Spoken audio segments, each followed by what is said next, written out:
We are pleased today to have with us an investigative journalist, Maryn McKenna, who has done loads of work in public health and has written 3 books in this area. And she's actually a senior fellow for investigative journalism at Brandeis University. And her latest book is Big Chicken, which I am confident is going to open your eyes to many aspects of this industry that you were unaware of. It certainly did for me. So welcome and thank you for joining us today, Maryn. Thank you for having me. So we're just delighted to be able to connect with you because your book is such a useful treatise on the exploration of this really important topic, and that many of us are so unaware of, on the whole history of how chicken is used as a primary food. But before we go into those details, why don't you tell us what motivated you to write a book on this topic? Yeah, thanks for asking. So I have written about public health and global health for most of my career as a journalist. And about 7 years ago, I got really interested in the problem of antibiotic resistance, which I think for most people is really kind of an unappreciated health threat. I mean, in the United States every year, 23,000 people die of drug-resistant infections. 2 million are made sick enough to go to a doctor or seek help at a hospital. And globally, the deaths per year may be 700,000, and predicted to go up into the millions in a fairly short period of time. So I was investigating that.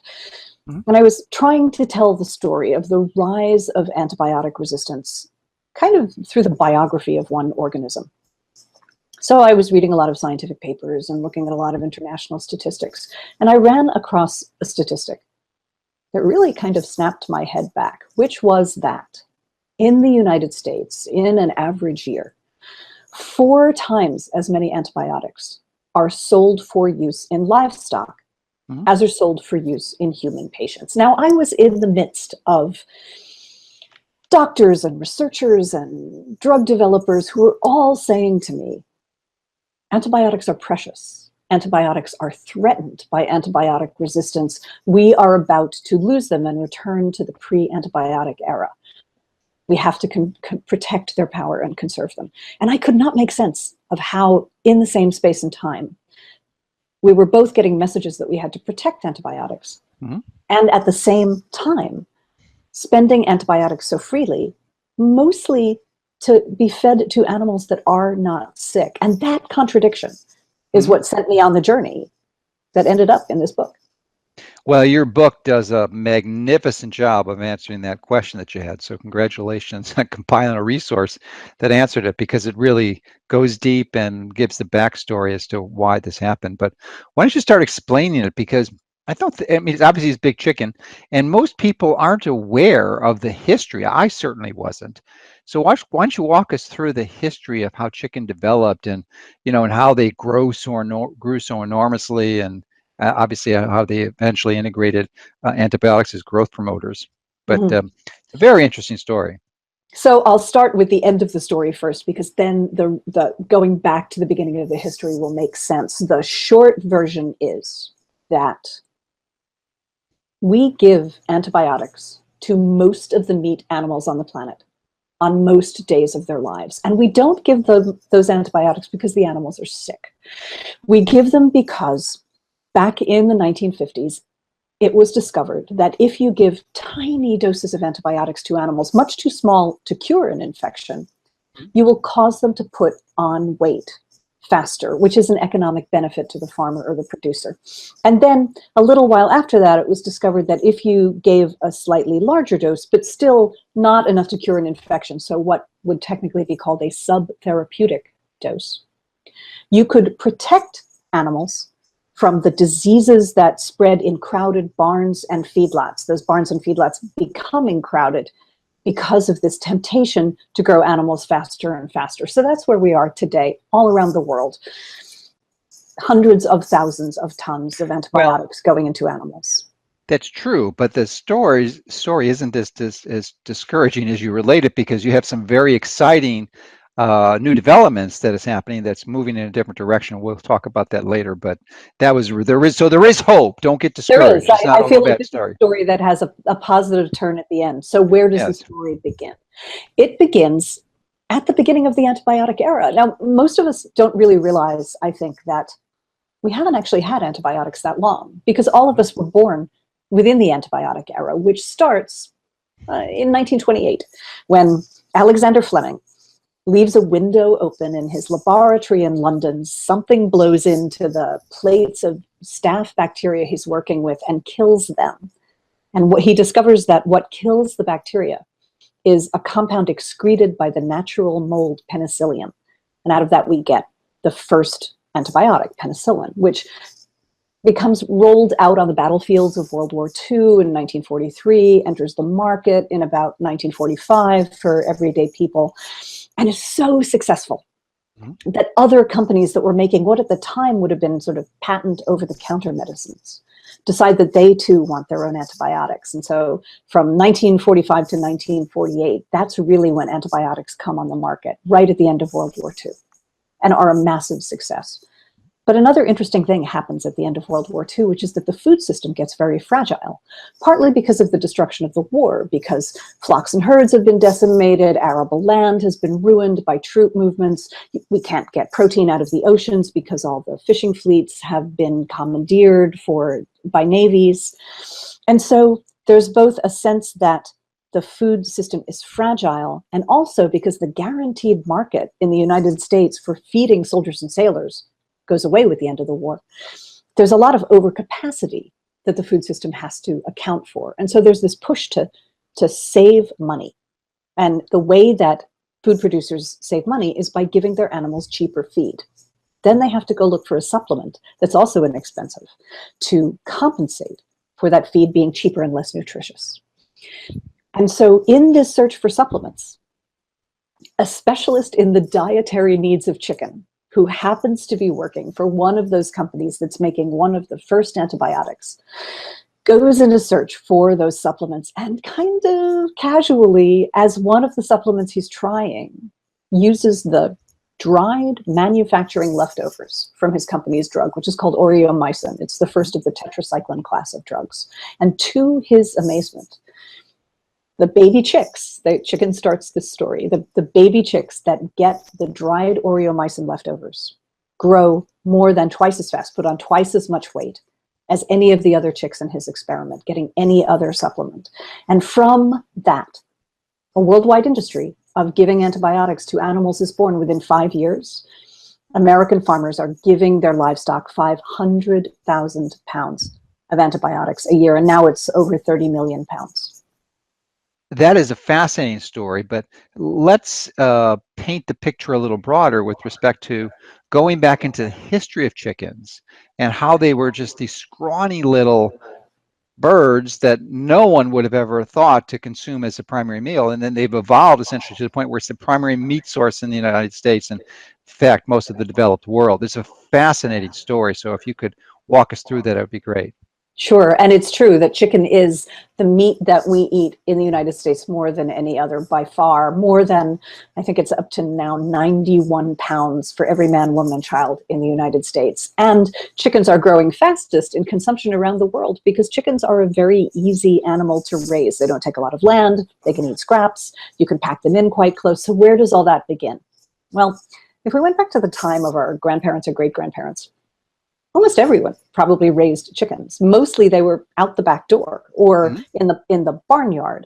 But the reason they were there wasn't primarily to be a meat source. It was to be a source for eggs, because eggs were very inexpensive, very easy to produce protein. And for the most part, we ate chicken after hens' egg-laying days were done. So if you imagine a hen that's been running around for a couple of years, chasing chicks around a barnyard, flapping up into a tree to avoid the family dog, scratching for insects. Or predators. Or predators, foxes and owls and hawks and so forth. Raptors, right. That bird is going to be kind of scrawny and kind of muscular, and so not very delicious, probably with a very rich flavor from all of that muscular development, but not tender and juicy and sort of soft the way our chickens are now. The only difference to that would have been if, you know, a farmer that is looking, or even a householder who's looking for eggs, doesn't really need a lot of roosters. And so baby roosters, when they hatched out, would have been grown up fed for a couple of months, and then sold. They were called spring chickens, and they were considered uniquely delicious. If you look back at sort of in the history of menus in America in the 20th century, before World War II, you can see spring chickens as a delicacy. So that's where chickens were. And then out of a really interesting confluence of sort of accidents, chicken moves forward as a meat source. First, because it turns out that chickens are so easy to raise that farmers in Delaware and Maryland and Virginia on the Delmarva Peninsula below Baltimore and Philadelphia convert from being truck farmers for vegetables to chicken farmers. And their market for these meat chickens that they're growing is New York City, which at the time, possibly still, has the largest concentration of Jewish population in the world. Observant Jews who want to observe the Sabbath and want appropriately to have a lovely sort of exotic, luxurious meal for the Sabbath can't eat pork, obviously. And if they are observant, then and in the years before World War II, it might have been hard to confirm whether the beef they were buying had actually been slaughtered in the appropriate manner. But a chicken was very portable. So you could go into a live market and watch the chicken killed in front of you and know that it was religiously appropriate. So chicken becomes the meat of New York City. And out of that sense that there's a market there for meat chicken that no one has really appreciated, there begins to be, driven partly by this new movement to grow more chickens, this ability to grow more chickens because of using those growth promoter antibiotics, there begins to be a new chicken industry in which chicken is marketed not as a source of eggs, but as a source of meat to the American public. And people find it delicious and portable and easier to handle. It has some limitations.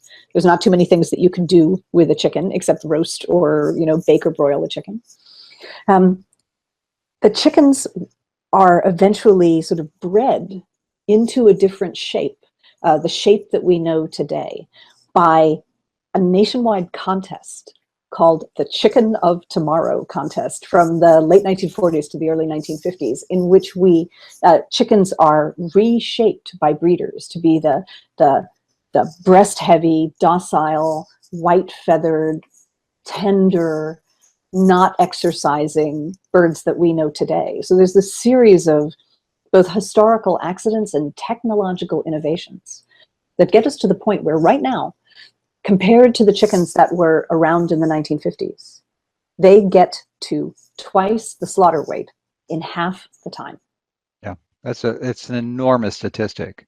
And I don't think most people were aware of that. Twice as heavy in half the time, which is certainly a great financial consideration from the growers and the distributors, but not necessarily best for the animal or the humans consuming them. That's right. So yeah, it's a great story. And so these super chickens, these breeds started going around, and then it became, before we go there though, wasn't there a campaign prior to that? I believe it was Herbert Hoover, where chicken in every pot, which started to get people used to the idea that people should be eating chicken. So the interesting thing about that Herbert Hoover campaign, that slogan that we've all heard, a chicken in every pot, it's actually a chicken for every pot. I went back and I found the original ad. It wasn't said by Herbert Hoover. It was a campaign promise made on his behalf by a Republican campaign group in the election. And the subtext of that promise is that at the time, chicken was rare and special. Chicken was a thing that you ate mostly on Sunday. It was by no means the meat that we eat every day as it is today. And one of the things that happened to change that was this making chicken more delicious by changing the shape of the chicken, which also made it easier for producers to cram more and more chickens into barns because now the chickens were docile and didn't flap around a lot. But another thing that happened, another one of these historical accidents, is that in 1977, for the first time ever, the US government started to tell its population what we should eat. And one of the things it said in the first dietary guidelines for Americans, which are a periodic publication of the government that is vociferously argued over every time it's revised is that people should avoid saturated fat. So it didn't actually say you should avoid red meat, but it was interpreted that way by most people. And in that year, 1977, up to that point, we were eating way more beef than we were chicken. And right at 1977, you can see the two lines cross, and we eat more and more chicken every year and less beef. One other thing happened to make that possible, and that is that a very clever, kind of idiosyncratic scientist working up in upstate New York figured out how to do with chicken what farmers and householders had been doing with beef and pork for generations, centuries. And that was to make chicken into different things. So you didn't have to just roast a chicken, fry a chicken, cut a chicken up and bake it or broil it. You could eat chicken bologna, chicken hot dogs, and the most important thing, the thing that really changes the history of the chicken nuggets. We think of them as being a creation of McDonald's, but before McDonald's, in 1980, there was Robert Baker of Cornell University, who in 1963 published the first recipe for what he called a chicken stick, which was bits of chicken glued together with excess protein and breaded and frozen and deep fried. And from that, what the industry calls further processed chicken that's not just chicken on the bone, that completely changed our relationship to chicken. It made it not just, it was already abundant, but now chicken was easy to eat as well. And that's how it got to where it is in our diet. And let's go into the abundance issue too. I believe at the turn of the century, around 1910, there was about 154 million chickens that were sold for meat.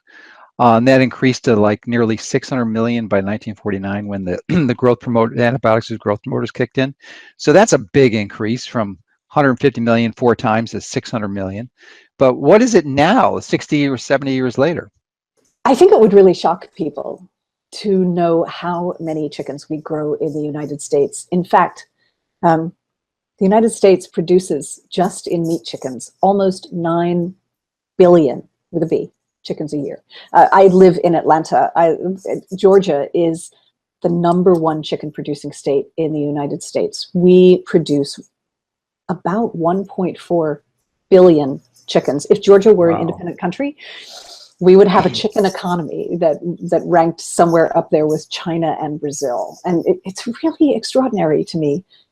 Billions and billions of birds. And that, I mean, that's a huge agricultural sector.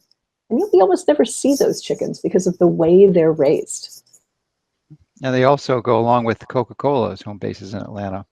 So there's Georgia's got some interesting products that it's selling, responsible for selling. So that's amazing. 9 billion chickens every year. That's a lot of chickens. So we essentially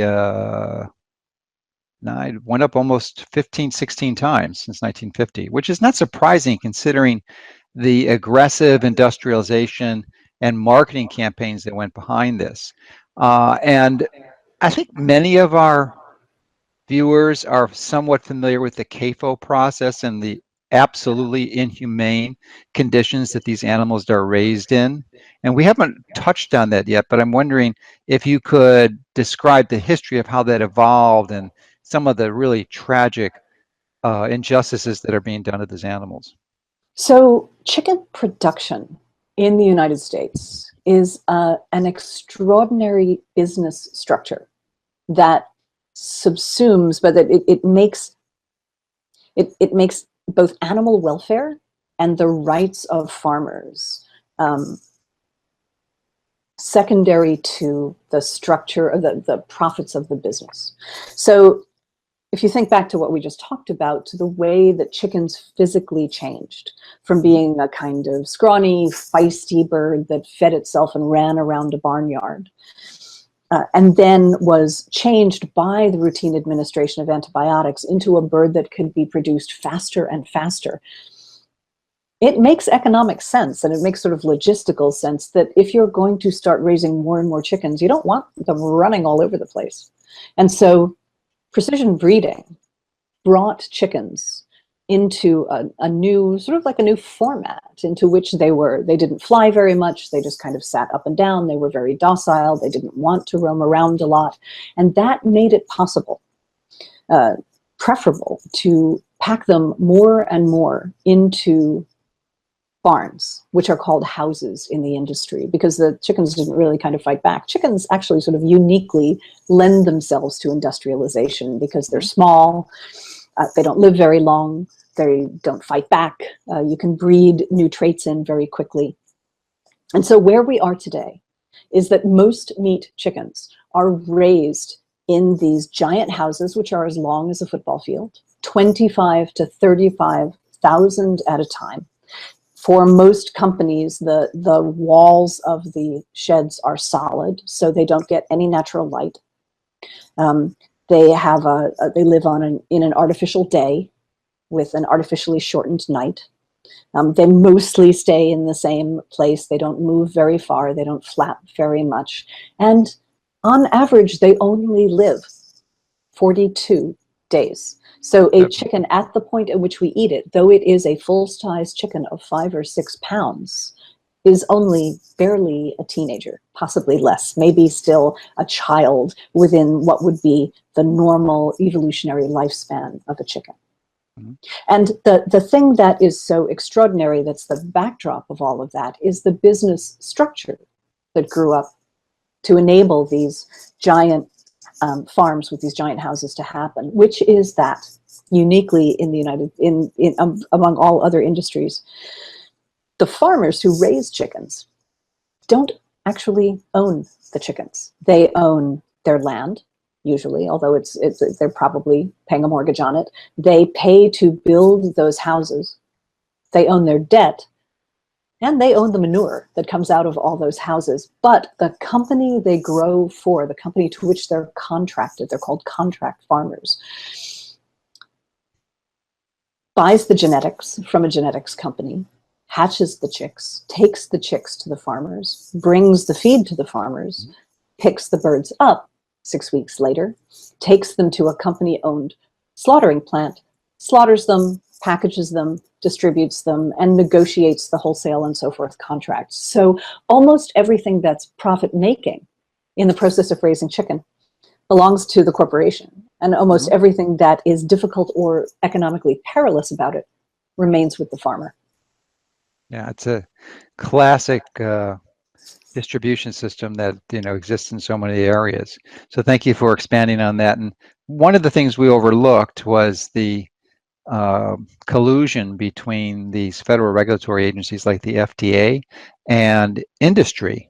I think that the NIH in the 70s actually funded some research to show the effects of these antibiotics as growth promoters, and it didn't come up positive, but yet thanks to some lobbied congressmen who was very prominent in the industry, this information was suppressed for decades until he died. So why don't you, it's a very interesting story, so why don't you go over that? It's a sad, sad story. So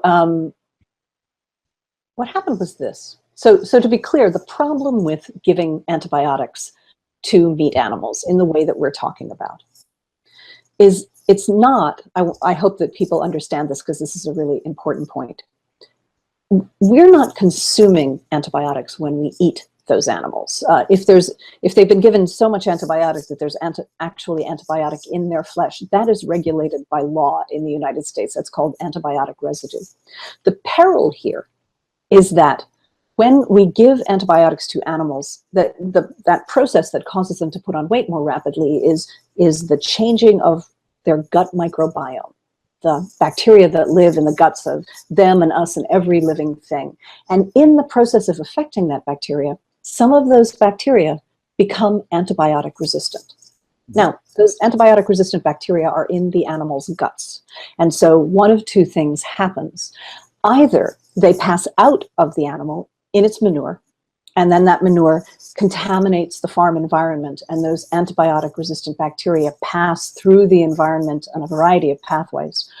Or after the animal's dead, when it's disassembled at slaughter, the gut contents get on the meat and antibiotic-resistant bacteria travel to us in home and restaurant kitchens. So the peril here is the creation of antibiotic-resistant bacteria. That's the larger backdrop to the problem of the way that antibiotics created an artificial system of raising animals. So yeah, this is not an insignificant risk, as I think you alluded to earlier. There was nearly 1 million people die every year from these types of infections.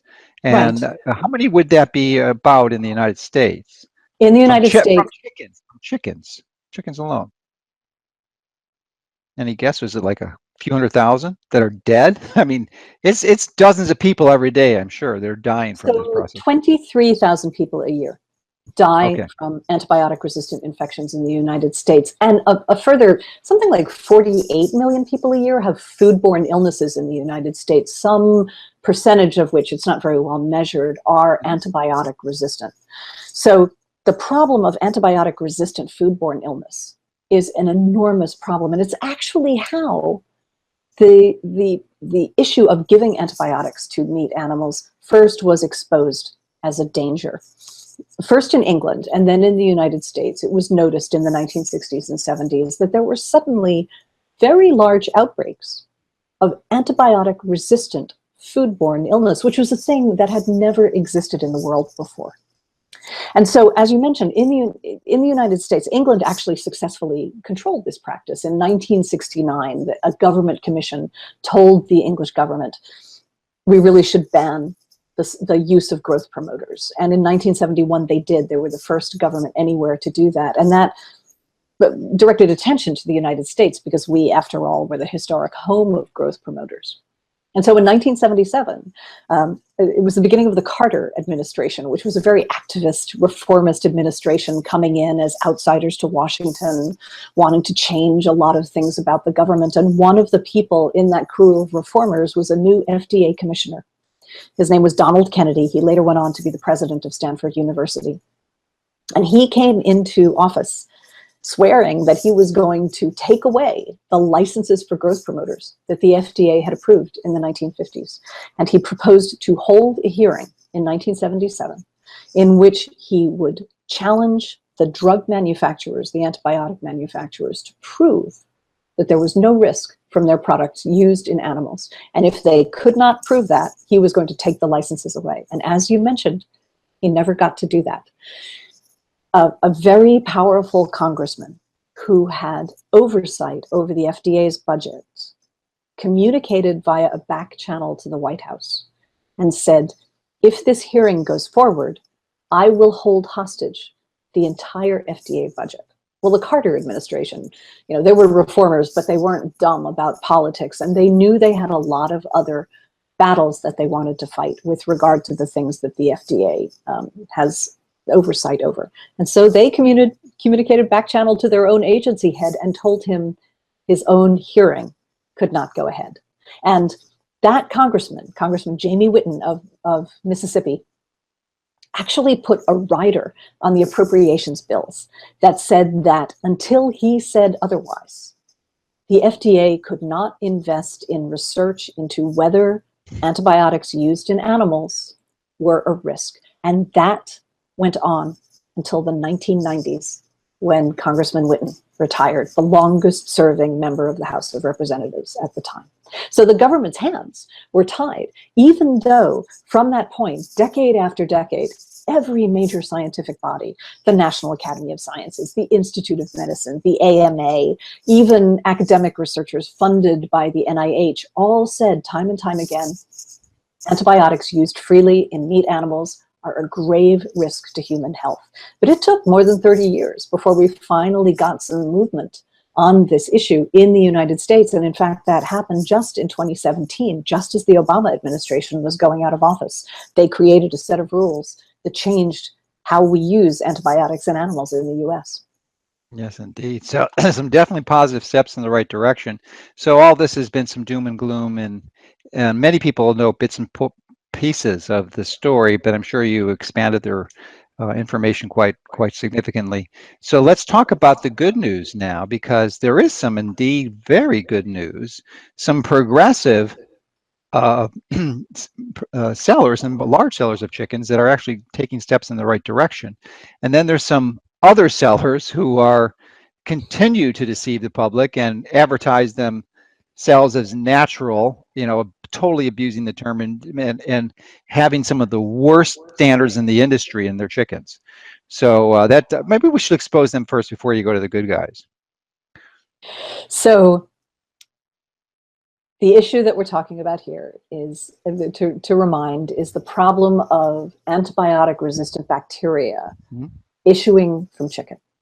But there is one major chicken company in the United States that has been saying that backing away from antibiotic use is not only not important for human health, they actually call it a gimmick. And this is the company, the company Sanderson Farms, which the worst of the worst. A very major chicken company that exists across the South. And you can actually see their commercials on YouTube in which their characters in their commercials speak to the consumer and say it's a gimmick. And the reason they say it's a gimmick is they say that any chicken in the marketplace, any chicken in your supermarket, is antibiotic free because it has no antibiotic residue in its meat. And that is both true and also beside the point, because the whole aspect of regulation and the thing that good companies have been doing is not based on residue. It's based on reducing the bacteria,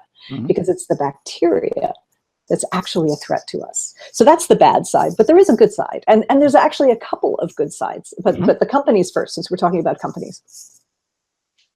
In 2014, kind of out of nowhere, the company Purdue Farms, this is the company that for people of a certain age will remember Frank Purdue, who was, the face of his company. He was the son of the founder, and he for years and years and years had these commercials that said it takes a tough man to make a tender chicken. He kind of looked like a chicken himself.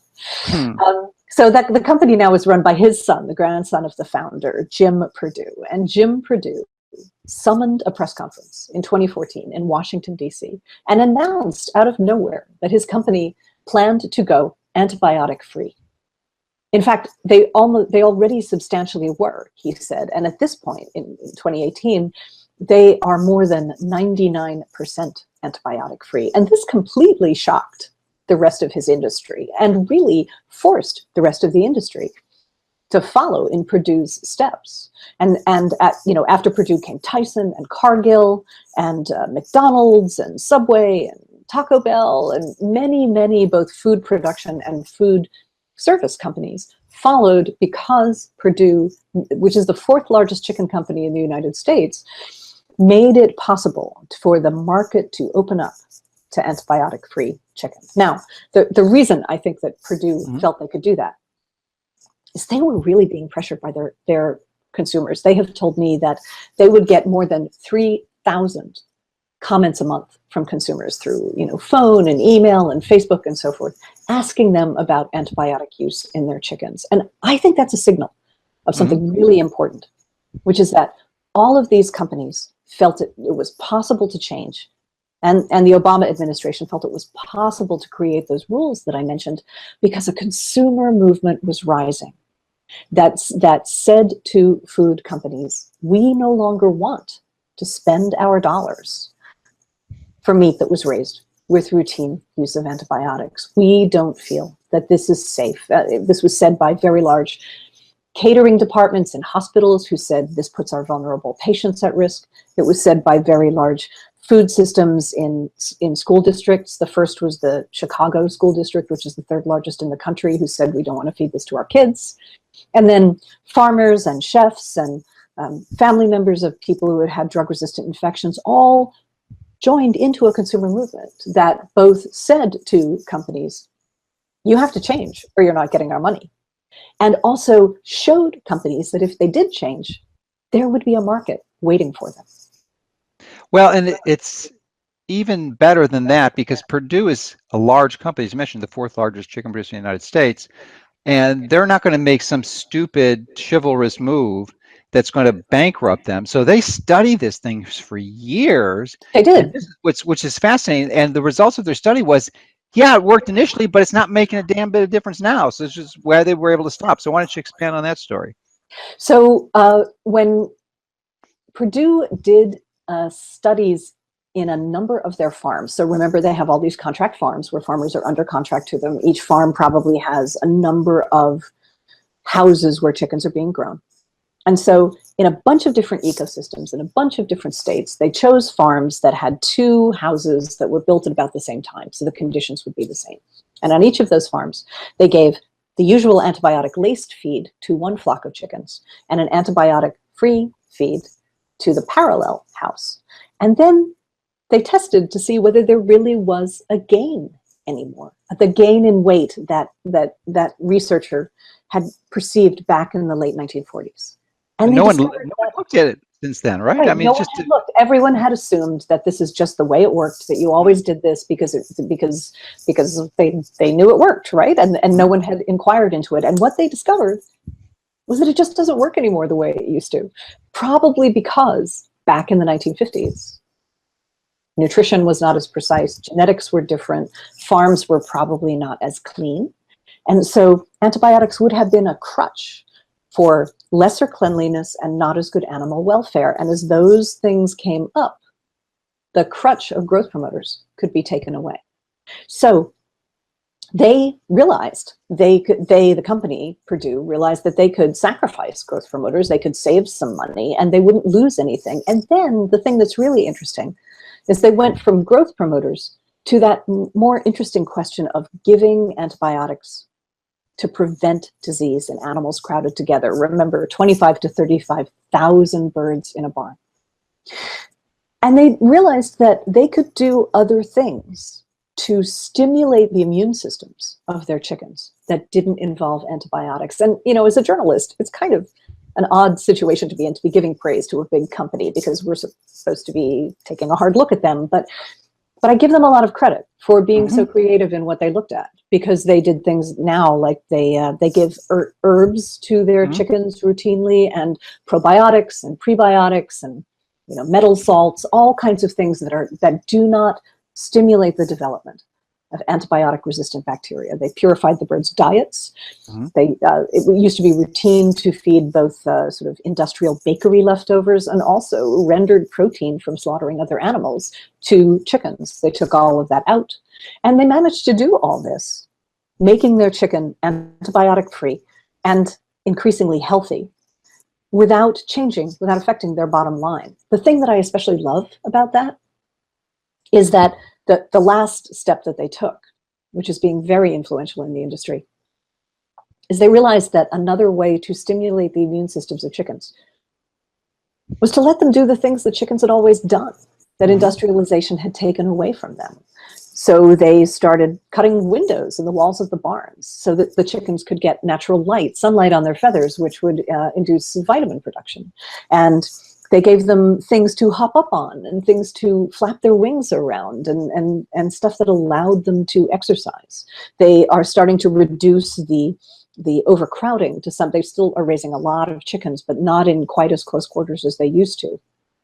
The thing that's especially magic about that to me is that all of the stuff I just described, giving them a different diet, letting them exercise, letting them have sunlight, those are not only things that stimulate the immune system, they're also things that create flavor. There are things that should, as they're pursued, change the taste of chicken back to the way chicken used to taste before we started this big journey into industrialization. Yes. Yes, indeed. So I have great admiration and respect for Purdue for doing this and being a leader in this field and really, you know, taking the initiative and going forward with it and being the first to do it. However, I just want to emphasize that there's still some problems, and I wouldn't eat a Purdue chicken for a number of reasons. One is that chickens have to eat grain. They just can't eat grass. It just doesn't work that way. They need insects, ideally, and they're usually always given grain. And the grain that they're fed is raised with basically GMO grain that's sprayed with glyphosate. So you're going to get massive glyphosate residues in any type of commercially capable produced chicken, including Purdue. So they are indeed an unquestionably progressive company, and I would hope at some point they consider taking it the next step and having maybe a sub-brand of organic, non-GMO grain that's given to these chickens, because it's not that much harder to do it. They're Well, they're already there. in fact, Purdue, I think, this is quite odd to think of such a big company as being in this position, but because they bought a couple of companies that were organic producers, they are now the largest producer of organic chicken in the US, and the organic rules, as you know, are rule out GMO.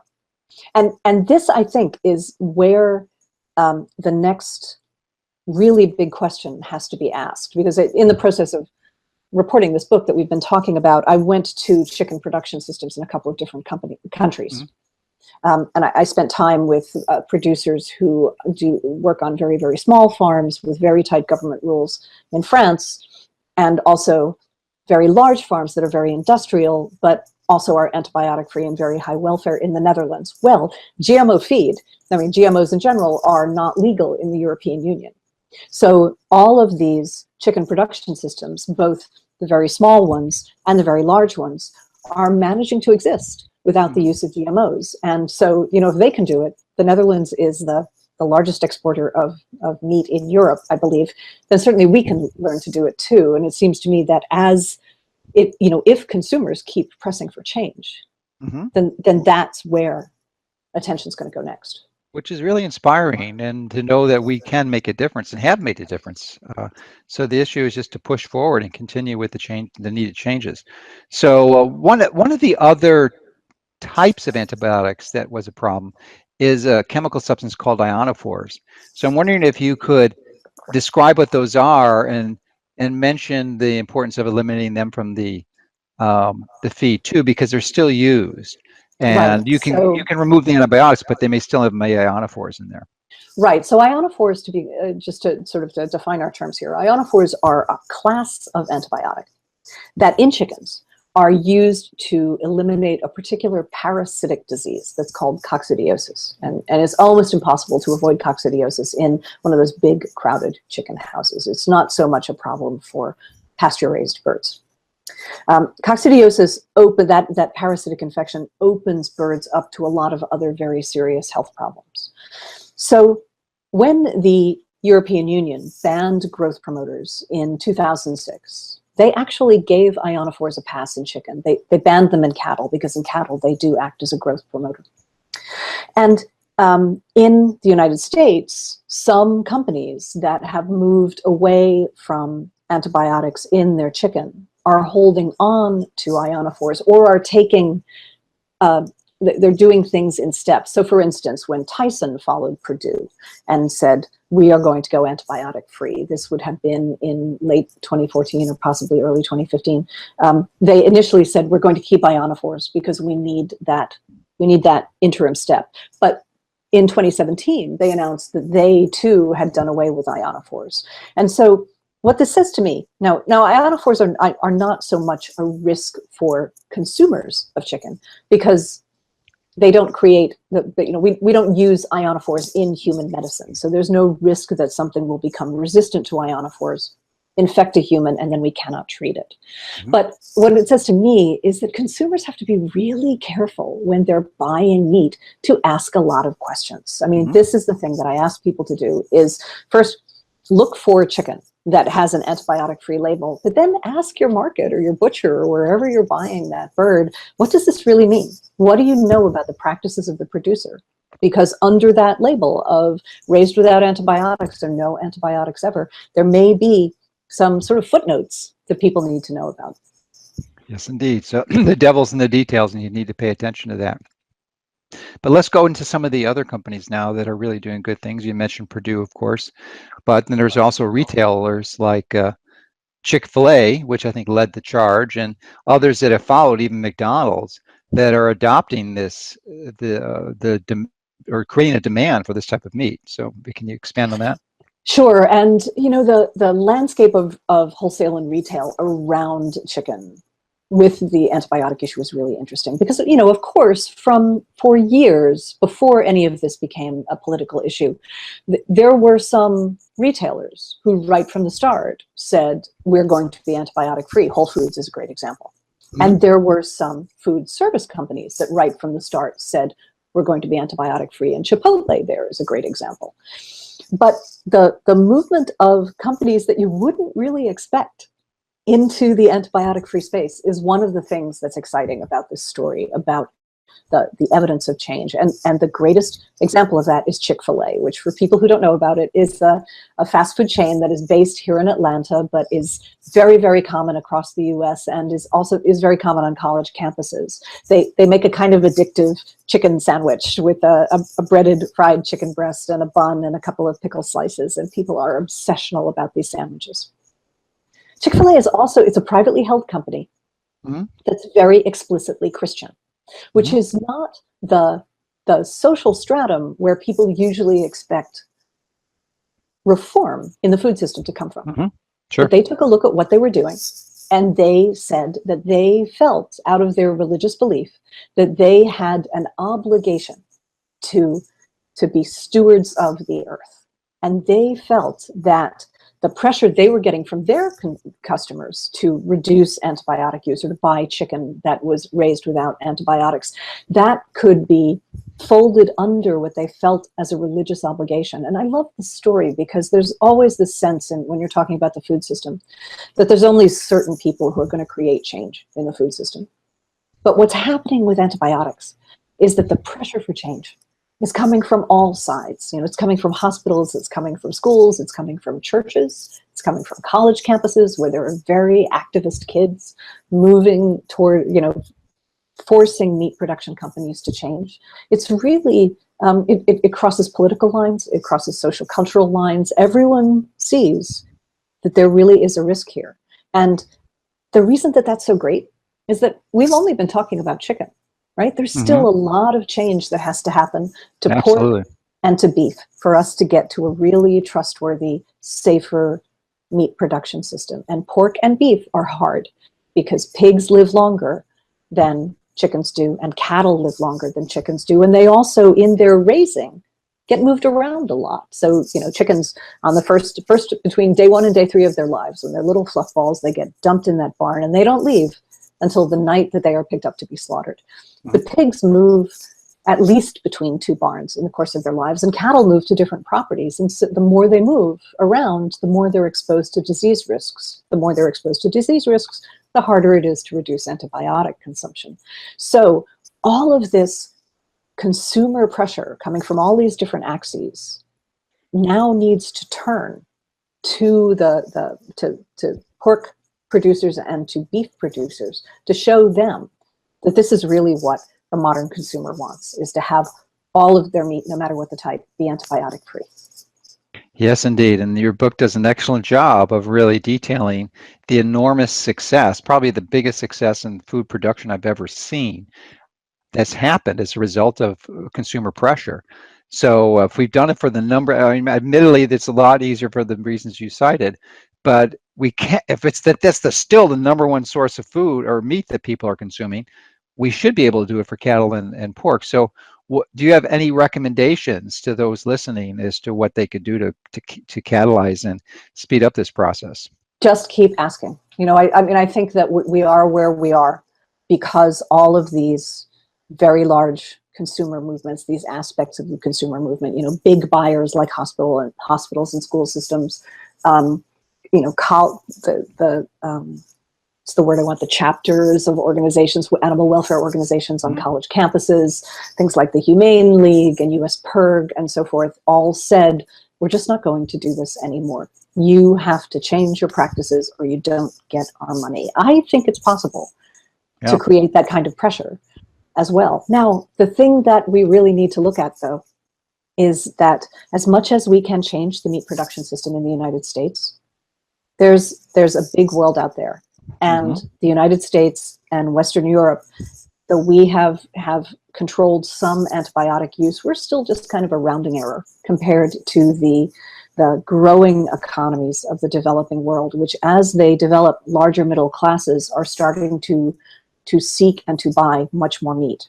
It would be reasonable for those economies to turn toward the kind of very intensive antibiotic fueled production systems that we created here in the United States. And so one of the big global goals for the next couple of years is to try to convince those developing economies that they shouldn't make the mistakes that we did. I mean, it's going to take some kind of international action, kind of like international action on climate change, in order to really move the whole world toward antibiotic-free meat production. But you know, we got one of the first steps here in the United States, and that's something that we really should be excited about, even though there's still a long way to go. Yes, indeed. So it's a really great success story. Now, in the book, you also, in the process of writing the book, you've visited some farmers and visited a farmer that I actually visited, Will Harris, out not too far from you in South Georgia. Fantastic. So the White Oak Pastures, I believe. Yeah, yes. So great farm. He is the large, and I've done an interview with him. It's on the site, and he's produces 10,000 eggs a day, and his chickens are just incredible. I mean, he's got the predators there and the guard dogs keeping the hawks away and shotguns, and they are an amazing family. Yeah, it is. That was like one of the best trips I've ever had, was visiting Will's farm. So maybe you can expand on your experience a bit. So one of the things that is so great about the move toward antibiotic-free meat is, I think, that it opens up the market for small and medium-sized producers to compete in a way that they couldn't compete when the question was just price, right? When Purdue and Tyson can't have such economies of scale that they could always make things cheaper than a medium-sized producer like Bell and Evans in Pennsylvania, who's in a lot of Whole Foods on the East Coast, or a pasture-based producer like White Oak Pastures. Now White Oak Pastures is not a small place. It's 3,000 acres. It's got a beautiful story. It's a now fourth and fifth generation family farm. The sixth generation has actually just been born. And Will Harris, whom you mentioned, is the fourth generation, Will Harris III.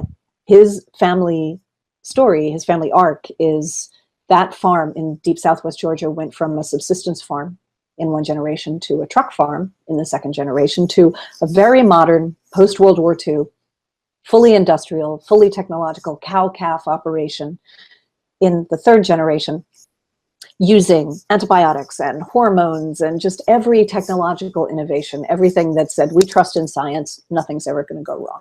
And Will, the fourth generation, was supposed to continue what the previous generations had built and have enlarge this monoculture of cattle supported by completely artificially maintained fields. And then he changed his mind. And he built instead, he took away the herbicides and the pesticides, he took away the hormones and the antibiotics. He realized that his farm was out of balance when he did that, and he started bringing in other species. And now he has a 10 species rotational grazing restorative agriculture property, the largest organic property in the southeastern United States, in which they raise 5 species with 4 legs and 5 species with 2 legs. And their grass-fed beef is sold through Whole Foods. In my area, their chickens are sold through Whole Foods. Their eggs are delicious. But Will is, I described this evolution of his farm in the book. He's very candid that this is costly. Doing things like this has a much higher labor cost than anyone would expect to see on a big industrialized property. And so, you know, now that the meat market is turning away some from antibiotic use, I think that consumers, when they can, are going to start making choices on the basis of ethics and animal welfare and sort of, you know, clean meat, purity. And people like him can compete on those terms when they can't compete on pure price. When I can, when my budget allows it, I buy his chicken because it's delicious and I know it has been raised to the absolutely highest standards. They have a ranking from the Global Animal Partnership. The Global Animal Partnership's rankings go from 1 to 5, and his is 5+. Yeah, no question. For Christmas, last Christmas, I had one of his ducks for a Christmas dinner. It was just great. Fantastic. I did too. Yeah, I always did for Christmas. Yeah, but you know what's even better than duck, though, and I've never had it before, prior to, he has a restaurant on his farm, was that goose meat. The goose meat is the best. I thought I liked duck, but goose is far superior. It is just that's unbelievable. fantastic. Yeah, so that was one of the best meals I've had in a long, long time after visiting his farm. He's got a great restaurant there. So, but anyway, we're tying things up now. So, great book, very inspiring and empowering to know that, we have made pretty massive, or have had a pretty massive influence just by continuing with voicing our concerns.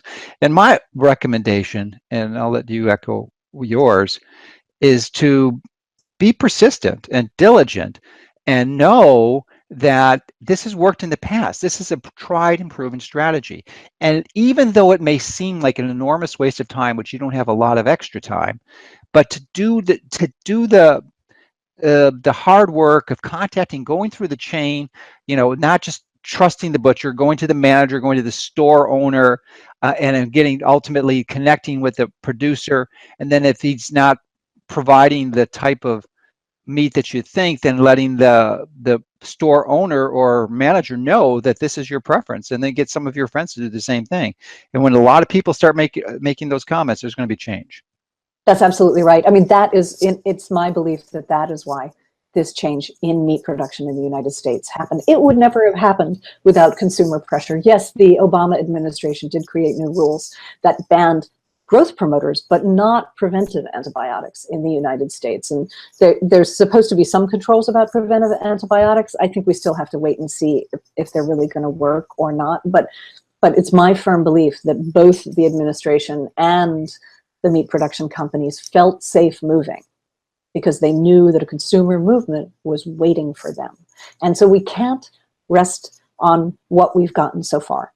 We have to go forward to say to pig producers, to cattle producers, to fish producers, for fish farming, and especially in the developing world, shrimp farming are huge consumers of antibiotics, which is even more influential for the ecosystem of the ocean than it is for the ecosystem of the land. And as pointless as it seems to just, to send a message through a company's Facebook page or to go talk to the customer service desk at a supermarket, all of those messages add up. They really did create change, and people can create more change if they just persist. Absolutely. So, and then finally, just to be clear, even though the whole book's about chicken, I personally don't eat much chicken. I hardly eat any chicken at all. But I am just so beyond ecstatic and delighted to see the progress in this area, because it gives us so much hope for penetrating the other areas, and really not even just meat production, but just the whole system. To know that we can make a change, even though there's pernicious, I go so far to say evil influences on the federal regulatory agencies to confuse and manipulate and deceive people that some of these processes are safe when in fact they aren't, like glyphosate or GMOs or genetic engineering. So, but that's another story. But I think meat is great if you have a healthy source. I don't think we need to eat a lot, maybe 2 to 3 ounces, maybe 4 if you're a big guy. But that you don't need a lot. One chicken would feed a few people, especially these big chickens. I mean, maybe four people. So, just don't think you need to eat. It's actually going to wreak havoc on your health long term. You can do it occasionally, but you don't want to do that long term. Okay. Any final words? I hope that people really will take this to heart and look for antibiotic-free meat when they do their grocery shopping, or where they ask other family members to do their grocery shopping. Just look for a label that says raised without antibiotics, no antibiotics ever. Don't rely on it being organic, because here's the thing. The US organic standard for chicken starts on day 2 of the chicken's life.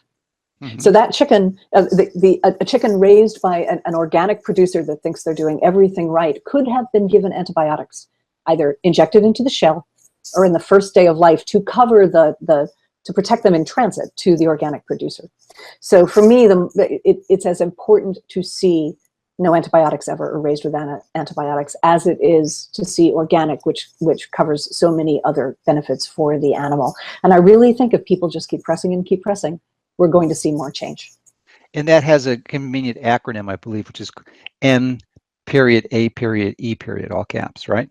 No NAE. antibiotics ever, NAE. Yeah, so if you look for NAE, then you've got you're not going to be deceived by that little window of opportunity where they could have snuck them in there. So it's great. One last comment on my part too. One of the reasons I avoid chicken, I don't eat a lot of meat to begin with, but pretty much the only opportunity I get, since I don't purchase it personally, is when I'm traveling. So on a plane and a restaurant, and you can almost guarantee, unless you're in a specialty restaurant, that that chicken is not organic. No way. And maybe that'll be different in the future, but it's not. Which is one of the reasons I avoid it, because I know it's such an inhumanely raised animal and poorly treated. So just avoid chicken unless you're absolutely confident that you found a good source. Know what your sources are. Yeah. That's really important. All right. Well, thanks again for writing such a good book and providing us with this loads of information to not only open our eyes in this area, but to inspire us to go even further.